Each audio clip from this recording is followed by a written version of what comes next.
it's not a sale of the bank. It is a sale of the assets and a transfer of the assets and liabilities to the Heritage Bank. So it is not a sale of the entity itself, but Heritage will acquire the assets, and I guess they will negotiate based on the value of the liabilities, a price at which they will settle that arrangement, that transaction. Will there be any financial impact, if any, with regards to the transfer of these assets to Heritage Bank and the existing either client base or transactions that are being conducted through CIBC First Caribbean in Belize? Financial impact on customers, what specifically? Either on customers or on the overall banking sector. Banking system. Mm-hmm. Well, it will certainly change the banking landscape. You will now have, with the acquisition of that portfolio, both the deposit base and the loans, Heritage would certainly be considered amongst one of the larger banks now in Belize, as opposed to maybe the third in line. It will be a much more robust and stronger institution. Of course, we will lose the presence of FCIB, which has the international affiliation. So it will somewhat change the landscape and the market distribution of the industry in Belize.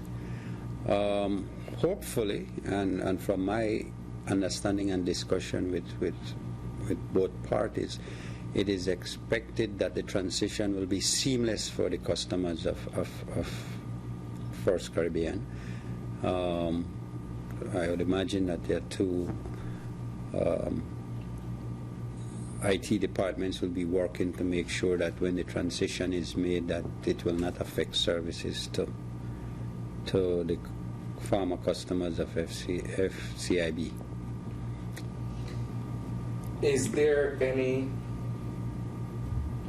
clause or anything under law, any sections, which would prohibit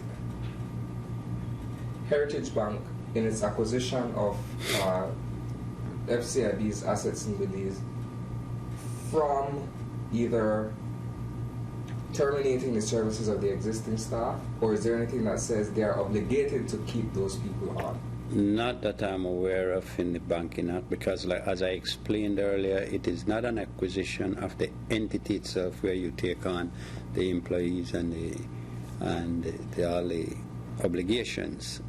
They are just buying the asset portfolio and assuming responsibility for the deposit liabilities. And I don't know if in the deal that they will also acquire the physical assets, the building and the structures. I would imagine that may be a part of it. We have received an application for the transfer because by law it is required that they do get approval from the central bank before any bank can dispose of any portion of its assets, or if any bank can acquire any portion of another bank's assets, and that is subject to central bank approval.